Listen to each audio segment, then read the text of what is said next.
You ever smell something that makes your stomach fold in on itself like wet paper? Not rot, not blood. Something older.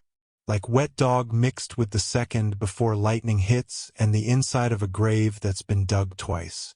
I smelled it first when I was 12 years old, standing in a pasture full of pieces that used to be sheep. I still smell it every single night when I close my eyes, 79 years later. My name was Theodore James Walsh. Most folks called me Teddy. I died 3 years ago in a studio apartment in Bellingham, Washington, with every curtain nailed shut and every lock triple-checked. My great-nephew found the notebook after the funeral. He thinks he kept it secret from the family. He didn't. I left it where he'd find it. Someone has to carry this after I'm gone. Someone has to know why we never went home. If you're listening right now, hit subscribe. Because what happened in the North Cascades between 1951 and 1953 doesn't stay buried. It waits. It watches. It remembers faces. We lived in a valley that never earned a real name on any map. Just a rural route box and a dirt road that turned into a river every March. 300 sheep. One red barn older than the state. One clapboard house with walls so thin you could hear mice planning a coup. My father built that house with his own hands in 1938, the year the forest still pretended to be empty. Grandfather helped. They both swore the pines were quiet back then. No howls that sounded like words. No shadows that stood up wrong. I was the youngest of 3. Margaret was 16, tall and sharp-eyed, already carrying the weight of being the one who'd inherit the worry.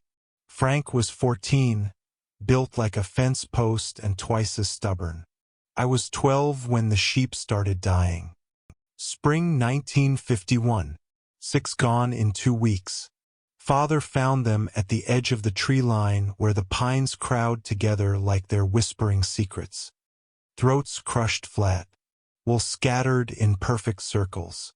Something had worried at the bodies for hours, shaking them the way a terrier shakes a rat. That's an old word my father used, worried.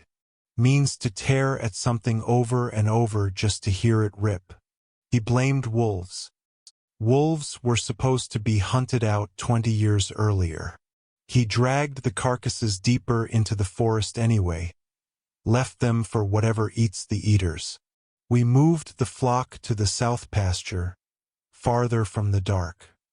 1 week of quiet, 2 weeks, then another sheep gone, this one taken clean out of the middle of the herd while the rest slept. The others panicked so hard they broke through barbed wire like it was thread. Took us all day to round them up. Father's face went the color of ash. Money was always a whisper away from gone. 1 more winter like that and the bank would own our names. He started sleeping in the barn with the Winchester across his knees and a lantern that never stayed lit. He was 46 but looked 60 after a month of it. Exhaustion won every night. He never saw a thing. Summer came hot and dry. The killing stopped. We told ourselves it was over. We were children. We believed stories could end. May 8, 1952. I woke to Father standing in my doorway at dawn. He hadn't come back from morning chores. His lips were the color of old snow. He couldn't speak, just raised one shaking hand and pointed outside. I wished to God I'd never followed him. The pasture looked like someone had poured white paint across it and then set it on fire. Wool everywhere. Then I saw the bodies. 47 sheep. 47 in one night. Nearly a sixth of everything we owned. Some were torn clean in half, spines glittering in the sunrise. Some had been flung 30 feet, legs bent backward. Some were stacked in neat piles like firewood. The ground was plowed into furrows deeper than my knee. Tracks crisscrossed everywhere, too big for any dog, claws the length of my fingers. But the stride, sometimes 10 feet between prints. Like whatever made them was running upright part of the time. Father walked through the slaughter counting under his breath. No sound came out. Mother followed him 20 paces behind, then sat down in the blood-soaked grass and didn't stand up for an hour. Margaret dropped to her knees and vomited until there was nothing left but pain. Frank just stood there, fists clenched so tight the skin split across his knuckles, and he never noticed. That morning something inside our parents broke clean in two. Father's shoulders folded forward like a coat on a nail. Mother's hands shook so bad she couldn't hold a coffee cup without spilling. They were tough people, mountain people, people who'd lost fingers to frostbite and kept working. But 47 sheep in one night wasn't a predator. It was a message. It took 3 days to drag the carcasses into the woods. The meat was already green and useless. The stink followed us into the house, into our clothes, into dreams. The buyers who were supposed to come in June canceled when word spread. The bank started sending letters with the word foreclosure in red. That night the 3 of us held a meeting in the barn after supper. No adults. They were ghosts already. We decided we would fix this ourselves. We were young. We could go without sleep. We had desperation sharper than any knife. Plan was simple. Traps along the tree line. Night watches from the loft. Guns. Frank was good with traps. He'd been running a line for rabbits since he was 9. He set 6 heavy leg holds baited with liver, staked so deep a bear couldn't pull them. Margaret took Father's Winchester .30-30 and the last of the good shells. I got the job nobody wanted. Checked the traps every dawn before Father woke. Reset them quiet. Pray I never found anything alive. 1 week. Nothing. The traps stayed empty. No new kills. We started to breathe again. Then Tuesday morning, May 20th, I found the first trap sprung.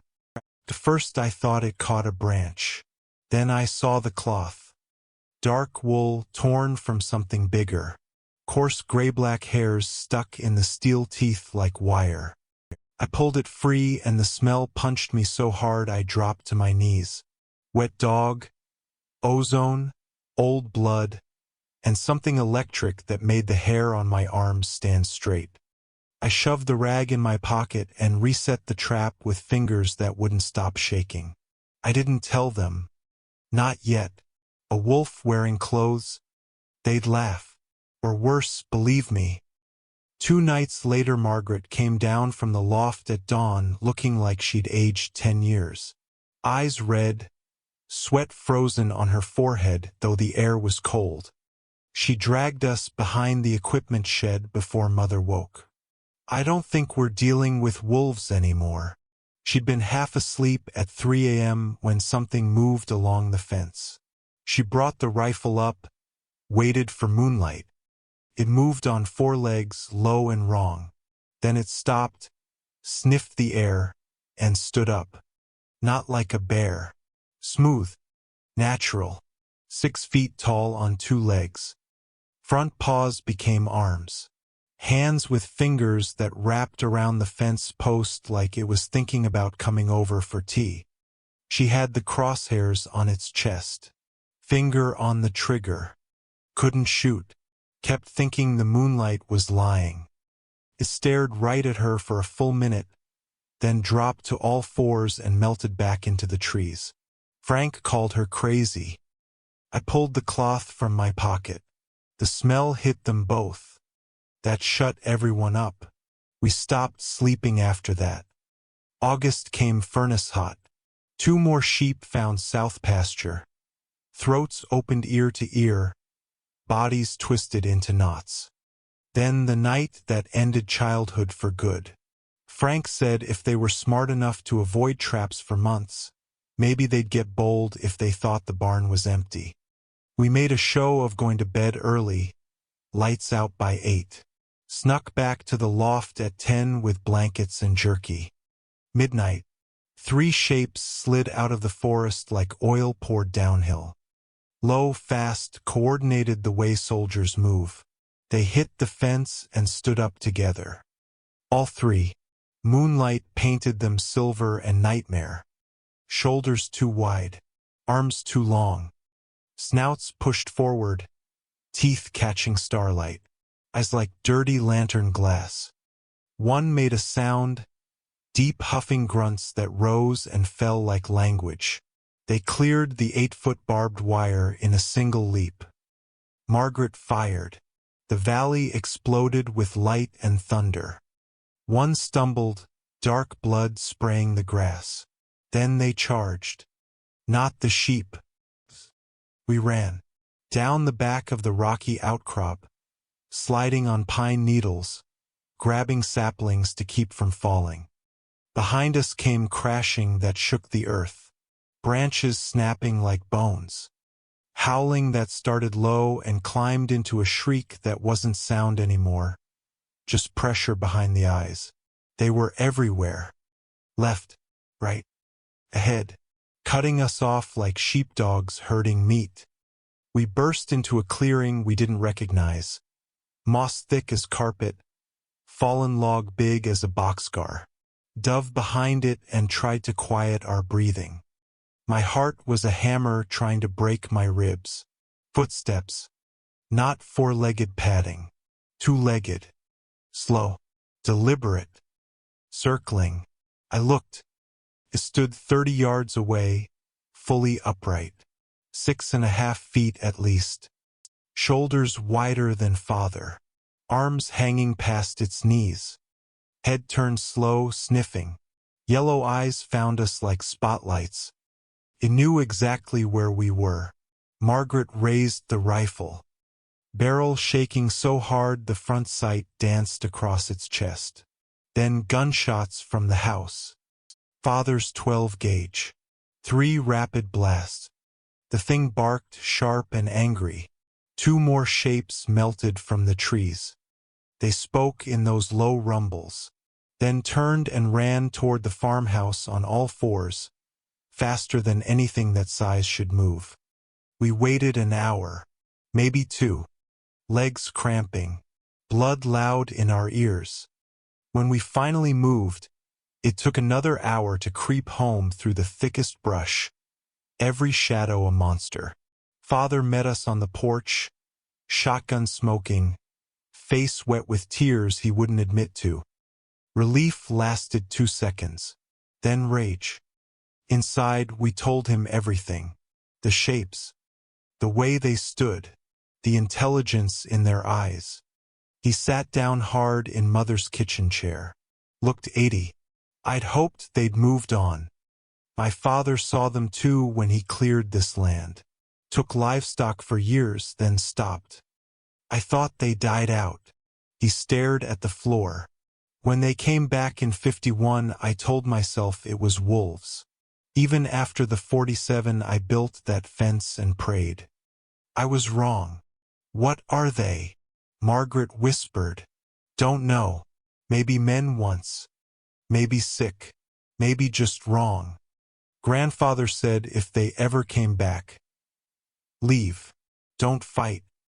Just leave. But you didn't. No. And I should have the first time. He stood at the window, hand on the glass. We're leaving tomorrow. Seattle. Damn the farm. Damn the sheep. I won't lose you kids to those things. We didn't sleep. Sat in the living room with every light burning. Weapons across our laps. Waiting for the sun like it was salvation. Morning came cold and gray. 2 more sheep dead. Arranged nose to tail in a perfect circle. Bare human footprints in the mud, deep as if something heavy walked slow. From the forest to the barn. Around the house twice. Back to the trees. They'd visited while we sat 10 feet away. We packed 3 days straight. Father drove to town, came back with crates and a look that said he'd aged another decade. We sorted a lifetime into keep and leave. Mother wrapped her mother's dishes in newspaper with hands that wouldn't stop shaking.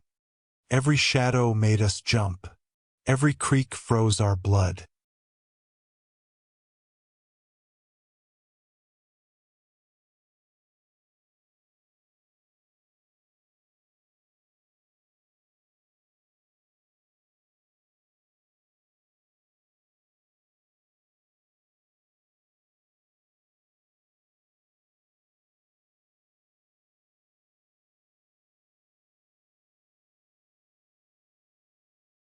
No wind.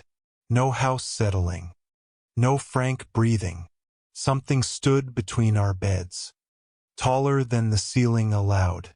Shadow blacker than black. The smell filled the room so thick I gagged silently. It leaned over Frank. Sniffed long and wet, breath rattling like gravel in a can. One clawed hand hovered inches above his face. Curved talons catching moonlight. Then it turned. Looked right at me. Yellow eyes that knew my name. Knew every secret I'd ever had. I couldn't move. Couldn't scream. My body was stone. All I could do was watch it straighten. Walk to the door. Open the latch without a creak. Step into the hallway. I heard it in Margaret's room. Soft floorboards. Then parents' room. Then front door opened and closed silent as a thought. Dawn took forever. When light finally crawled through the window, Frank sat up whispering. It was here. I smelled it. I found Margaret in the hallway, back against the wall, face paper white. It stood over my bed. I couldn't move. Mother was crying without sound. Father looked like death had already started chewing. We left that morning. Didn't wait for the rest of the boxes. Loaded what we had and drove east until the mountains were a bruise on the horizon. I looked back once. 3 upright figures at the tree line, motionless, watching us go. We never returned.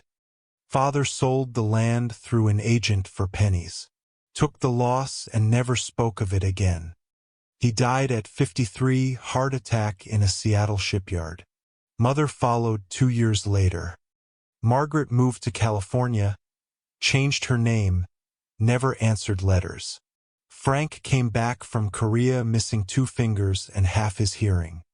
Built a normal life on the outside, raised 3 kids, checked every lock 3 times, stood in hallways at 3 a.m. listening for nothing. I moved every year for 67 years. Never married, never camped, never left a single curtain open after dark. Because I know they remember faces. If you ever drive the North Cascades and smell wet dog and lightning on a clear night, if you find tracks that start on 4 legs and end on 2, if you wake up and the room is too quiet and something is standing over your bed, pray it kills you quick. Because some things don't kill you. They let you live. So you'll never forget what you owe them.